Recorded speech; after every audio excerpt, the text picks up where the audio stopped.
for those who didn't hear the first podcast and have not yet read your book, tell us a little bit about your story. Absolutely. And thank you for having me on, Chuck. So the name of the book is Walking with Petey, the Dog Who Saved My Life. And I'm absolutely thrilled. I got a cover of the Korean edition last night. So the book is now available in Polish, in Czechoslovakian, in Hungarian, in Russian, in Italian, in French, and in Spanish, and now Korean. So it's all over the world. And you're going to run out of fingers there, man. You're counting off the languages, yeah. man. Just trying to do my part for the vegan recruiting team, for sure. Yeah. And so my story is pretty simple. I was in 2010. I was 340 pounds on 15 different medications, including 200 units of insulin a day for type 2 diabetes and metformin. Oof. And over a period of years, I'd gone through just a succession of doctors, and I called it the quest for a cure. I went from doctor to doctor to doctor, asking for somebody to cure me. And at each doctor that I went to, I noticed something in common, and that was they spent about 5 to 10 minutes with me at most, and they were holding a prescription pad in their hand while they were talking to me with a pen. And as part of doing that, they were listening for my major complaint. What's the thing that I'm complaining most about per day? Because based upon the economics of the modern medical profession, their goal was to write me a prescription as quickly as possible, I thought, and then get on to the next patient, which is usually what happens. So eventually, with that strategy, I ended up with 15 different pill bottles approximately across my my kitchen counter, not my kitchen counter, my bathroom counter at home. And I had 3 different antidepressants. I had weight loss medications. I had high blood pressure medications. I had cholesterol medications. And then I had medications designed to alleviate the side effects of other medications. So it was just a mess. Medications for medications. Yes. Wow. And they make them too. Wow. Well, this isn't working, so we're going to fine-tune it with this. And suddenly you're a chemical cocktail. And Yeah, I was really, walking. Man. And just the side effects of all this, statins have been shown to perhaps promote type 2 diabetes or lead to type 2 diabetes, and then obesity and metabolic syndrome and everything else. So really my goal was to try to find a way to get off all those medications, and I just could never quite do it until I just kept getting bigger and bigger. By the time that I was 51 in 2010, I was 340 pounds, as I said, with a 52-inch waist. And I had a couple of life-changing experiences that were for me anyway. The first one was I had a doctor, and I went in and I did my typical thing, and, what can we do to get me off all these medications? And he said, well, he looked over all my records, and my file was pretty thick. And he said, you didn't really have a solution. The best thing that he could suggest was if I purchase a cemetery plot, because I'd likely need one within the next 5 years. So the first thing that comes to my mind is, come on, man, you're not even trying. So I then, of course, was going to get a second opinion on that rather than just go down to my local cemetery and say, hey, you got a plot because my doctor says that that's the best he can do. And then shortly after that, I was on an airplane for a work event, and just the misery of travel as a large obese person. Yes. Chuck, you've experienced this also. The walk of shame. It is. The walk of shame, going down, especially boarding last or near last on an airline, and walking down the aisle of that plane, seeing every single person on that plane look at you with the most horrified, frightened look in their eye. And it's immediately recognizable. It's, please God, don't let that fat guy sit next to me. Yep. And, suddenly you get to your assigned row, and today's winners are. And I had a middle seat that day, and I sat down in that middle seat, and the seatbelt would not stretch around my carcass. So under FAA rules, they can't launch the plane until everybody's buckled in. So, of course, I rang for my flight attendant, and they'd run out of seatbelt extensions. And so they didn't have any more in the plane. They didn't have any at the gate. They had to go get some off another plane. So I delayed my flight by 45 minutes as the passengers around me were beginning to complain and recognize that I was the cause of the problem, saying things like, I'm going to miss my flight because this guy can't control himself and he's too fat.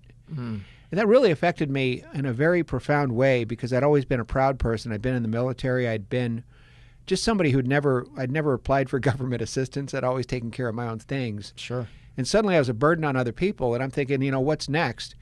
Having a stroke and being in an assisted care facility where it takes 6 orderlies to turn me over to use the bathroom. I mean, where is this headed? Right. So I really became recommitted at that point to try to find a solution. And fortuitously, the very next day after that airplane flight, I was watching on TV. I just had CNN on for some reason.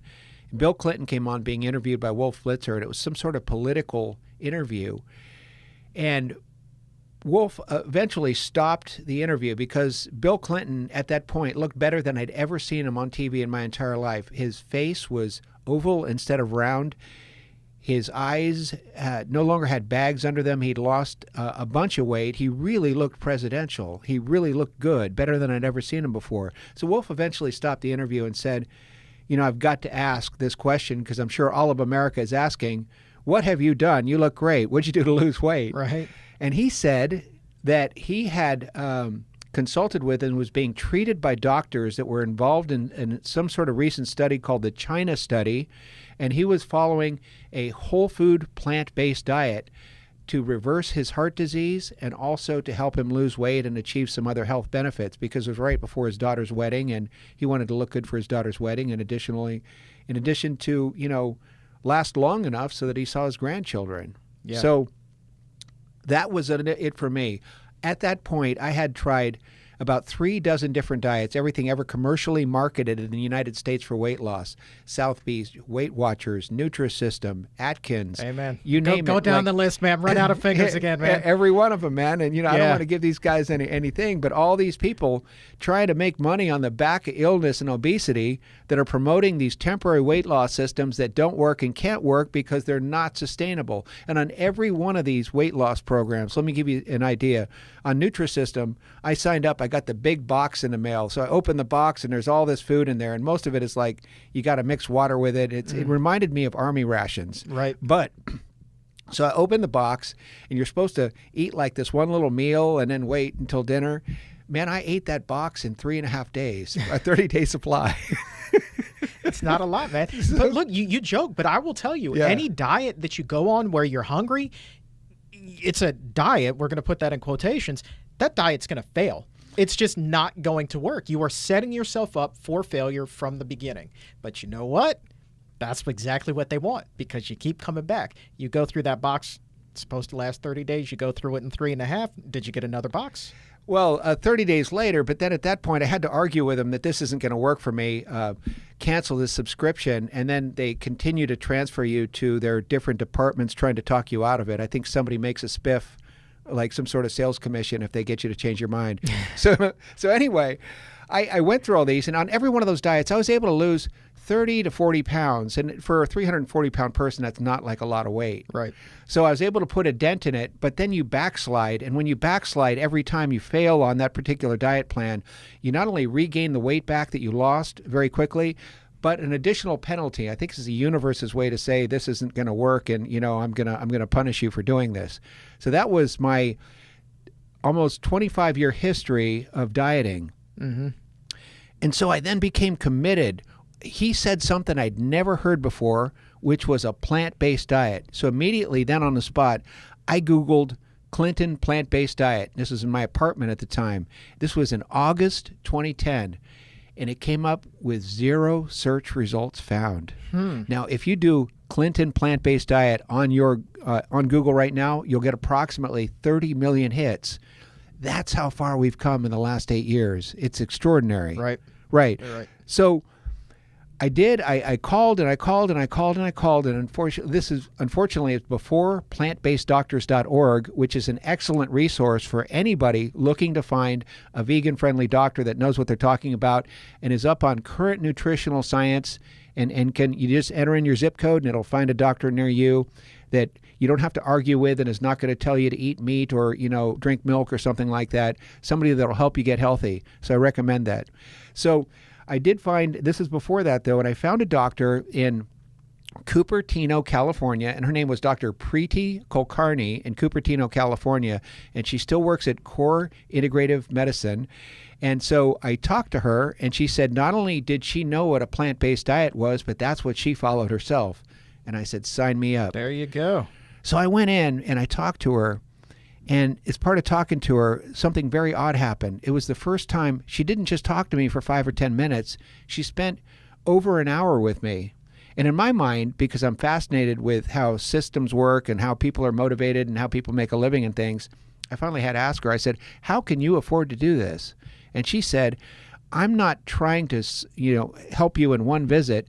What I want to do is I want to find your complete history and then recommend a course of care, because what I want to do is I want to get you off all meds and have you at your ideal weight in under a year. Now, this was when California, like all of the medical marijuana initiatives were coming out, and I'm thinking, what is this lady smoking? Here we go. Here we go. But it turned out nothing. It turns out that she was legit, and I could tell from talking to her that she personally cared about me, and I feel that she really invested in me personally and it wasn't just like she was going through the motion and trying to do a job. She wanted to help me get healthy, and I could sense that, and I really appreciated it. So over that hour that we talked, she got me to admit to everything that was wrong with my life. I had lost all my friends because I'd stopped going outside. I really only went outside on emergencies and when it was required, because otherwise I'd lose my job if I didn't. I hadn't been on a date in 15 years, and my life was just a wreck. I mean, she got me to admit stuff like I wouldn't even go out to use the laundromat in my apartment complex. I was buying all my socks and underwear on Amazon. And so I'd wear them once, and then I'd throw them in the corner, and it had almost 1,000 pair of underwear in the corner of my second Eric. bedroom. Yeah. Now that I did not know. Yeah. Wow. Yeah. So that's how reclusive I was at the time and how far gone that I was at the time. So she told me that all I needed to do, because she worked it out like she had with my insurance, and all I needed to do was pay a $25 a week weekly copay for 6 months. And I said, okay, because she talked to me and she said, if you prepay for the services, I know you're going to come in and you're going to meet me here every week. And every week for 6 months, we're going to go through this.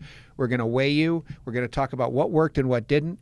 We're going to come up with new recipes and shopping lists, and I'm going to answer your questions. We're going to keep you on track. We're going to have these weekly visits for 6 months.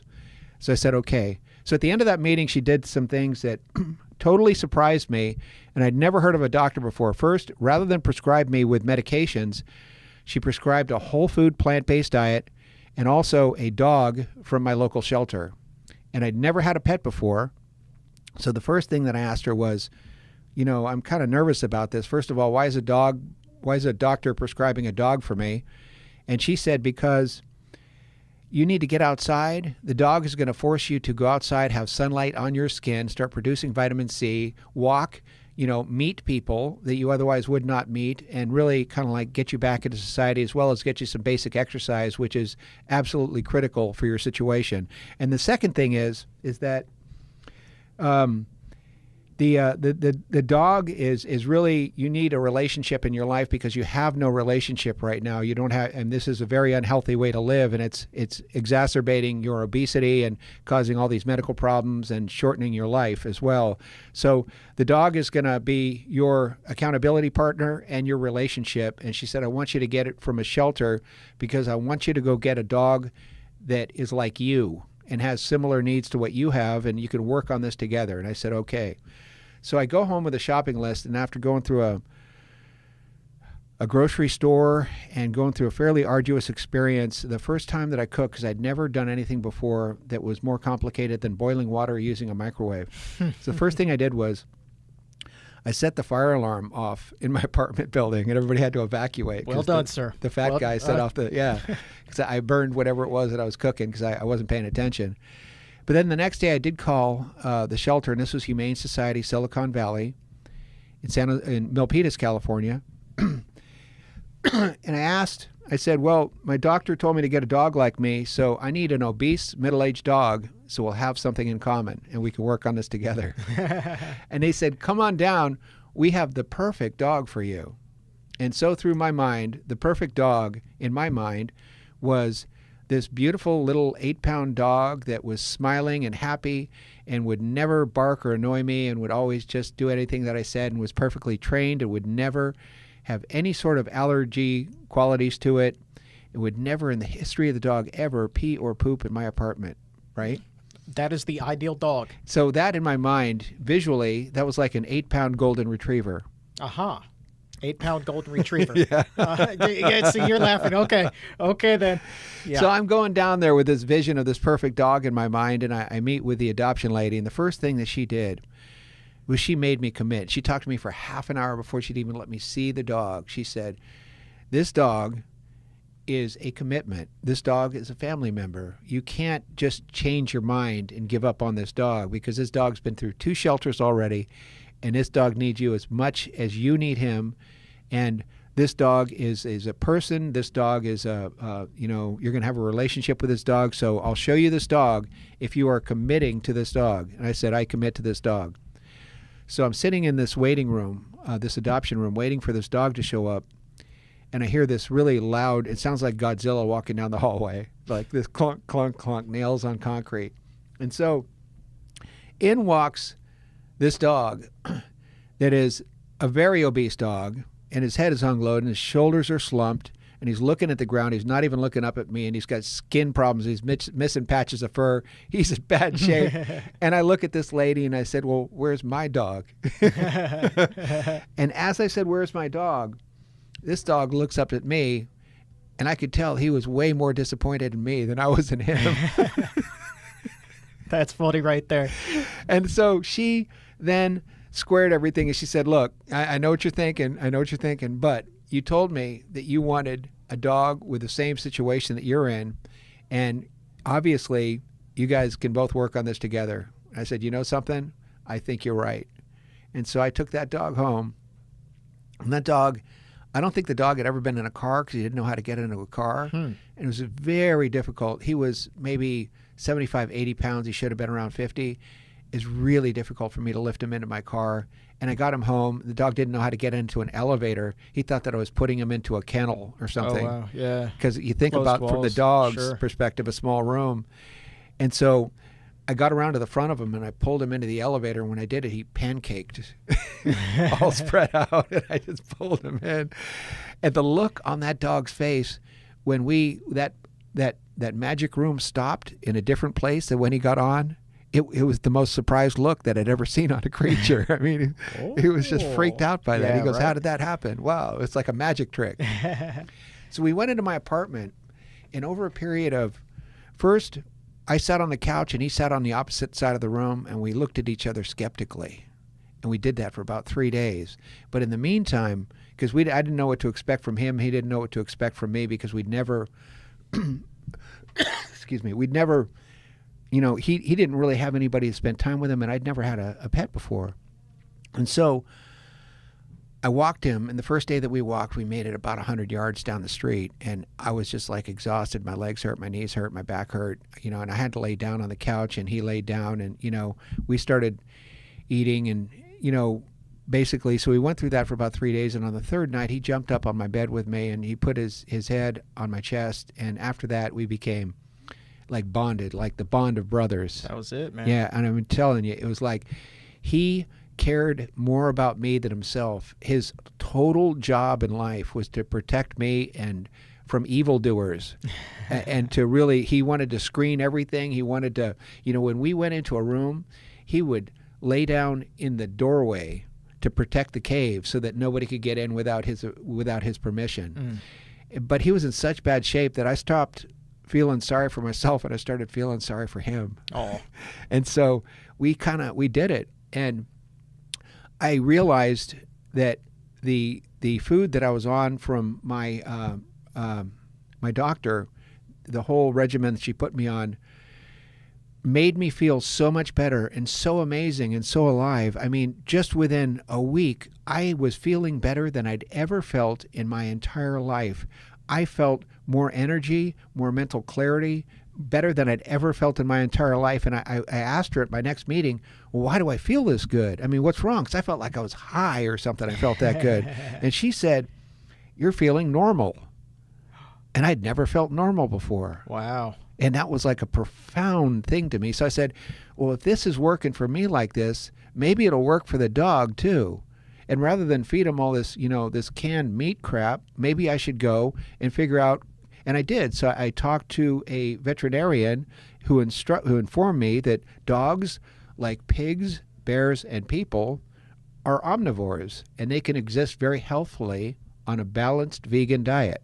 So I said, wow, maybe I should figure out how to do this. So the veterinarian helped to design some recipes, and I can send those to you if you'd like, but Sure. I wrote them up I've got like a recipe list that was published on a PETA site. So the dog, his name is Petey. His name was Petey. He started losing weight also, and his skin started clearing up, and you could see like life in his eyes again, and like not haze, his eyes became clear, and he didn't have these big goobers under his tear ducts all the time and just all these like things. He really livened up and became, happy, and I could tell that he was feeling good too. So we were doing this together, and I started losing 5 pounds a week consistently. I mean, just like an inverted bell curve. It was just like, like down to that, sure. to the point that, so like 5, and then once I lost about 80 pounds, it started going down to about a 4 pound, and then a 3 pound, then a 2 pound, and then 1 pound. But the bottom line is I lost 140 or more pounds in 10 months. I reversed my type 2 diabetes, completely got off all insulin and all medications within about 3 months. My A1C went from 13 to about 4.9. My cholesterol was at the how are you still walking 400 level, went down to about 120. Oh, man. Yeah, and my blood pressure from 160 over 100 down to 96 over 60. My man. It was a miracle. Look at you. Yeah. And so I got to the end of this process, and the dog and I decided that, this dog, he loved me so much, and he thought that I was literally the greatest person who ever walked the planet. And I just decided that I'm going to be the person who this dog thinks that I am.